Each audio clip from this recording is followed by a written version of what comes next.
rain, make it rain, girl, make it.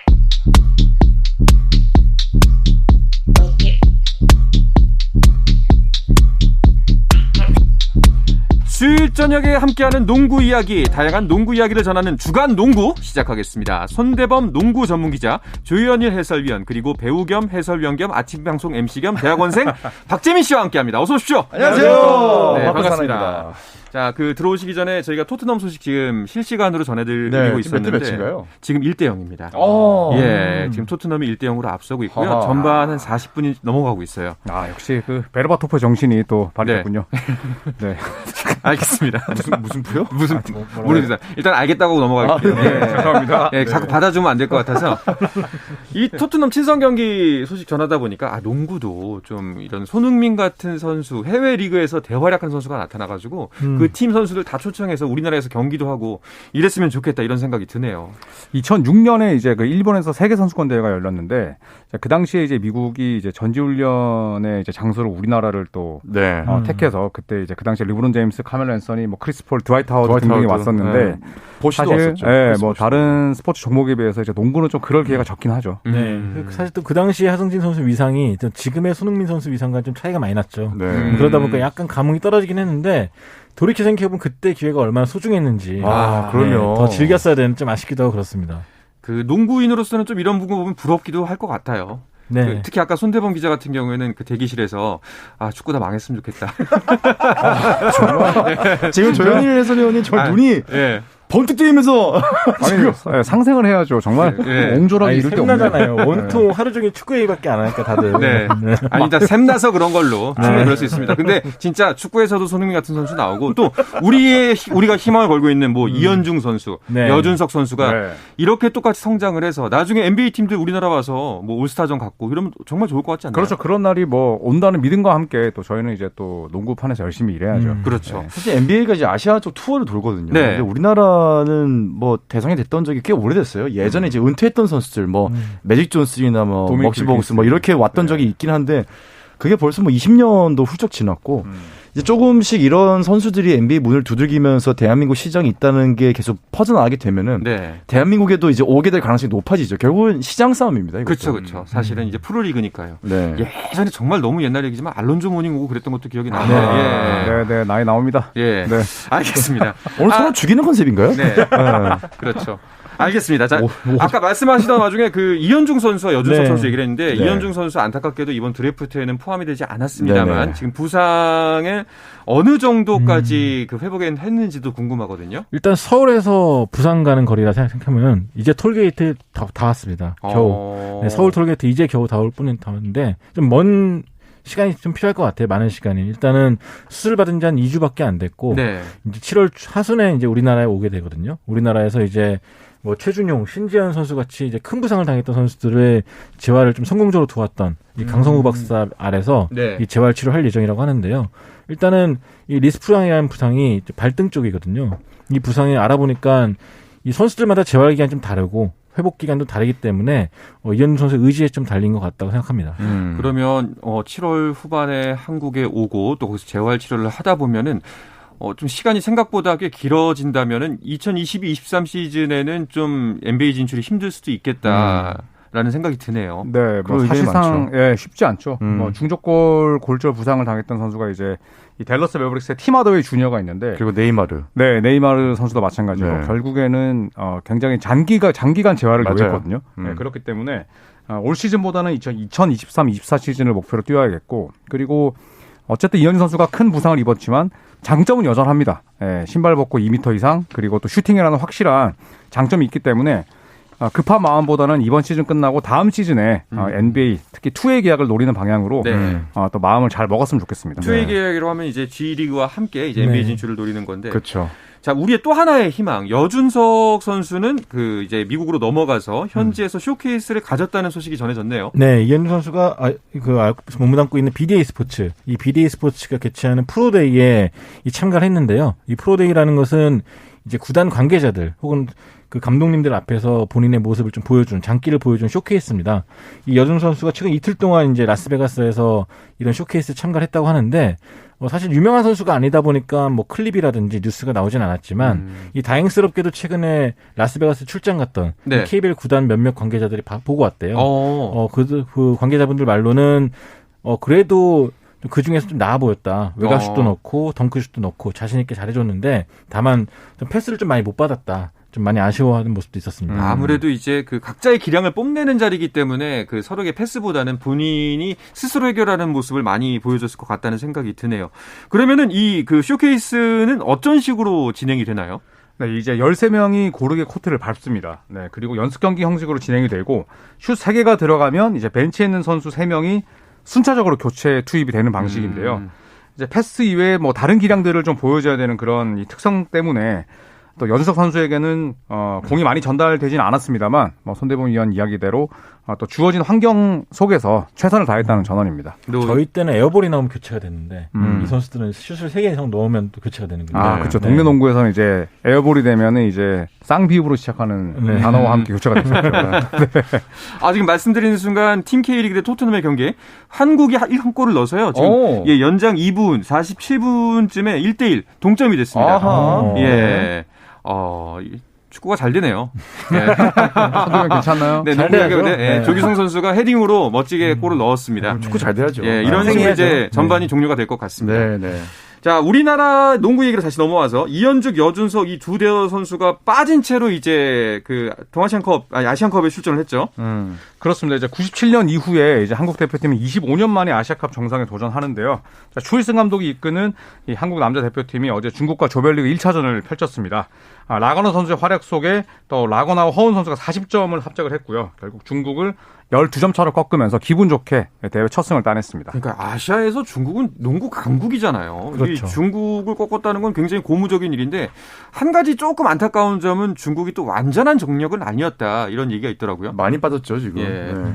사실은 뭐 곧 코로나 이슈가 또 있긴 했었는데 그래서 저우치 선수도 빠져 있었고 고아유룬 선수도 나오지 못했습니다. 또 하지만 또 한국 대표팀 입장에서 본다면 여준석, 또 이현중, 그리고 전성현, 그리고 또 저희랑 함께 또 방송을 했었던 김선영, 이승현 선수 다 빠졌잖아요. 이정현 선수까지 빠졌었거든요. 네, 그렇기 때문에 뭐 중국만큼이나 한국 대표팀도 100% 전력과 거리가 멀었는데 시원한 승리를 따냈습니다. 네. 그러니까 중국도 지금 뭐 탑 1부터 한 뭐 6맨까지 다 빠졌고요. 네. 저희도 뭐 6맨까지 다 빠졌다고 뭐라지만은 정말 롤 플레이어들 그리고 대표팀에서 분위기를 이끌어 나갈 수 있는 정말 베테랑 선수들이 다 빠져버렸기 때문에 사실은 뭐 중국이나 한국이나 누가 더 좀 손해를 봤다 빠지면서 이렇게 말하기 어려운 게 양 팀 다 정말 전력 누수가 심했는데 네. 확실한 건 대한민국의 어떤 끈끈한 조직력과 확실한 속공 찬스 그리고 좀 이겨야 된다는 그 의지가 굉장히 강했던 경기였던 것 같습니다. 네, 그러니까 12점 차 완승을 거뒀으니까요. 어제 경기는 좀 어떤 부분들이 눈에 띄었나요? 일단은 출승 감독이 대회 전부터 준비했던 장신화가 완벽하게 자리 잡았다고 봅니다. 필리핀전만 해도 사실 약간 외곽 수비가 좀 안 된다는 느낌이 강했었는데 네. 그래도 그 이후에 좀 조직력이 많이 올라온 것 같았어요. 이 다들 적극적으로 압박 수비를 해가면서 상대 실책을 유발해내고 또 인사이드에서는 사실 우리나라가 중국의 장신들을 블록하는 경우 많지가 않았는데 어제 같은 경우는 장재석 선수 비롯해서 많은 선수들이 또 블록 적극적으로 해주고 또 속공 찬스 나가주면서 좀 시원시원한 농구를 좀 보여줬습니다. 이제 중국과의 경기, 그리고 지난 필리핀전의 경기들을 보면서 추일승 감독이 추구하는 농구, 우리 국대 농구가 어떤 모양인지는 좀 이제 윤곽이 잡혔을 것 같은데 간략하게만 정리를 해주시면 어떨까요? 네, 뭐 사실 추일승 감독은 예전에 KBL 팀을 이끌었을 때부터 포지션의 분업화를 잘 이뤘습니다. 또 반대로 또 포지션을 그만큼 파괴하는 농구를 많이 펼쳤는데 특히나 이제 이 빅포워드진을 100% 활용하는 그런 농구를 많이 했었거든요. 네. 뭐 예를 들어서 뭐 빅맨들이 볼을 몰고 간다든지 혹은 빅맨과 빅맨의 이런 피켓롤을 많이 한다든지 또 때로는 뭐 스몰볼을 많이 쓴다든지 이런 라인업을 많이 썼었는데 결국에 이제 최근 들어서 국제농구의 트렌드가 포지션이 예전에는 포인트 가드, 슈팅 가드, 스몰 포워드, 파워 포워드, 센터였다면 요즘에는 그냥 1선, 2선으로 구분을 하거든요. 그래서 추일승 감독이 이제 이런 부분들을 또 잘 활용을 하면서 선수들의 특징을 굉장히 좀 잘 살리고 있다는 평가를 받고 있습니다. 네. 자, 이제 우리나라 대표팀 앞으로 어떤 일정들을 소화하게 되나요? 네, 일단 14일 3시에 대만, 그리고 16일 1시에 바레인과 맞붙게 됩니다. 이 두 팀과 승리해가지고 조 1위가 될 경우에는 8강에 직행하게 되고요. 네. 만약에 조 2위가 되거나 3위가 되면은 12강전을 먼저 치르고 8강 가야 되기 때문에 약간 좀 번거로운 절차가 있습니다. 네네. 그렇기 때문에 어떻게든 간에 남은 두 경기를 반드시 이겨야 되는 그런 상황이 됐습니다. 총 한 16개 나라가 4개 조로 나눠서 경기를 펼치게 되는데 여기에 출전한 국가들 중에 어떤 국가들이 우승 후보가 될 것 같나요? 우선은 뭐 호주와 이란을 들 수가 있죠. 네, 호주는 이제 이 매튜 델라베도바라는 이제 전 NBA 선수가 또 NBA로 재취업하기 위해서 이번 대회에 나서지 않았지만 뭐 기본적인 전력 자체가 굉장히 좋은 팀이고 네. 이란 대표팀은 진짜 지겹습니다. 뭐 이란을 이끌었던 황금 세대들이 또 나왔거든요. 하다디나 야크찰리나 이런 선수들이 모두 출전을 했기 때문에 어떻게 본다면 이란이 호주랑 만났을 때 더 좋은 경기를 할 수도 있겠다. 그래서 뭐 우승 후보를 꼽으라면 저는 이란과 호주를 꼽겠습니다. 호주에 특히 2m 16cm의 쏜메이커라고 NBA 경력자 선수가 합류했는데 이 선수를 어떻게 넘느냐가 제일 중요할 것 같고요. 이란은 하다디 선수가 약간 좀 나이가 많이 먹다 보니까 뭐 실수도 많고 또 느려진 모습 보여주고 있는데 그럼에도 워낙 신장이 좋기 때문에 만났을 때 우리가 좀 많이 고전할 것 같고요. 네. 하나 더 뽑자면 저는 일본의 이제 와타나베 유타 선수가 합류했습니다. 그래서 이 선수가 합류함으로써 좀 일본 팀이 어떻게 달라질지도 주목하시면 좋을 것 같습니다. 알겠습니다. 14일에 대만, 16일에 바레인과 맞붙은 게 이제 저희 예선 경기이기 때문에 아마 이번 주가 지나면 8강 진출 결과를 알 수 있을 것 같습니다. 네. 16일 1시는 제가 중요합니다. 알겠습니다. 네. KBS에서 중계를 알겠습니다. 다음 질문요. 네. 네. 자기 홍보는 또박또박 잘해주세요. 중요합니다. 네. 이 생방송 1초 1초가 아깝거든요. 그럼요. 자, NBA 이야기로 넘어가 보겠습니다. 지금 NBA는 현재 비시즌 이적 시장 열기가 굉장히 뜨겁던데요. 네, 사실 7월 1일부터 이제 FA 시장이 열리고 많은 선수들이 팀을 옮겼습니다만 또 여전히 또 트레이드에 대한 불씨가 남아 있습니다. 특히나 이제 유타 재즈를 대표하는 슈퍼스타 도노반 미첼이 팀을 옮길 것이다. 아니다. 또 이런 갑론을박이 나오고 있고 그리고 이 케빈 듀란트를 영입할 가능성이 높다는 이제 이 토론토 랩터스가 신인왕 출신인 스카티 반즈를 절대 팔 수 없다. 또 이런 이야기가 나오면서 듀란트의 또 잔류설에 무게가 생기고 있습니다. 네. 그런데 그 브루클린 네츠가 듀란트를 정말 쉽게 내주지는 않을 것 같다라는 게 너무 자명한 것 같아요. 네, 최근에 유타와 미네소타가 트레이드를 했거든요. 고베어 선수가 미네소타로 가는 과정에서 유타가 엄청나게 많은 걸 받아왔습니다. 드래프트 지명금 5장 받아왔고 수많은 선수를 받았기 때문에 아마 브루클린도 듀란트를 넘기면서 그 정도는 받아야 되지 않겠냐. 그런 조건의 눈높이가 높아졌거든요. 아마 그렇다 보니까 많은 구단들이 좀 부담스럽다. 좀 발을 빼기도 하고 약간 좀 절차가 잘 진행이 안 되고 있습니다. 근데 그 정도 쉽지 않아요. 진짜 한 시즌에 한 팀이 그 정도 빅딜을 할까 말까 하는데 이미 한번 일어났기 때문에 이번 시즌에 또 그 정도 빅딜이 일어난다? 저는 사실 쉽지는 않다고 봅니다. 그리고 듀란트의 이적 자체가 모두가 좀 달가워하지 않잖아요. 팬들도 그렇고 뭐 NBA 자체도 그렇고. 그렇죠. 이제 왜냐하면 뭐 맥시멈 계약을 맺고 이제 계약 기간이 4년 남았는데 트레이드 해달라 이런 일은 사실 거의 NBA 역사상 없는 일이거든요. 그리고 또 이 애덤 실버 총재가 지금 서머리그 열리는 라스베가스에서 만났는데 또 그런 얘기를 했습니다. 이런 상황에 대해서 대처가 필요하다. 그러니까 슈퍼스타에게 더 이상 좌지우지 당하지 않겠다라는 이제 의지를 좀 간접적으로 내보였는데 1년이나 혹은 뭐 2년 남았을 때는 몰라도 4년 남은 슈퍼스타가 트레이드 요청한 경우가 거의 없기 때문에 또 손대문 위원 말씀대로 루디 고베어를 영입하면서 유타 재즈가 너무 많은 걸 빼앗아 왔기 때문에 듀란트를 영입하고자 하는 팀들의 눈이 사실은 너무 높아질 수밖에 없습니다. 기준점 자체가 높아졌습니다. 네. 사실 이쯤 되면 네츠에 문제가 있는 게 아닌가. 하든에 이어서 어빙에 이어서 듀란트까지 다 뭐 좀 셋이 좀 잘하라고 뭉쳤는데 서로 나가겠다고 난리니까요. 그러니까 네임밸류 보고 그렇게 덜며들면 안 돼요. 구단들도 정신을 좀 차려야 되는 게 골든스테이트 워리어즈가 왕조를 만든 건 결국은 본인들의 씨앗을 잘 키워서 싹을 키운 거거든요. 그렇죠. 그리고 네임밸류 보고서 안 맞는 선수들끼리 맞춰놓으면은 그게 올스타전이죠. 한 시즌 동안 운영이 되게 쉽지 않습니다. 알겠습니다. 왜 화가 났지? 진정하시고요. 좀 이따 있을 조선의 느바에서는 진정하시길 바라겠습니다.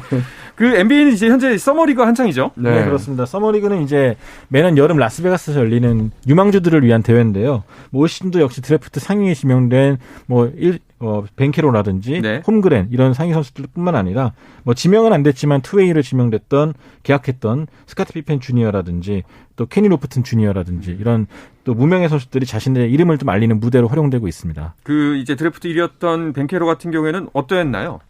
네, 이미 뭐 좋은 활약을 펼쳤고 또 이 세크라멘토 킹스를 대표하는 4순위 출신 이 키건 머레이와의 대결에서도 뭐 아주 대등한 그런 싸움을 펼쳤습니다.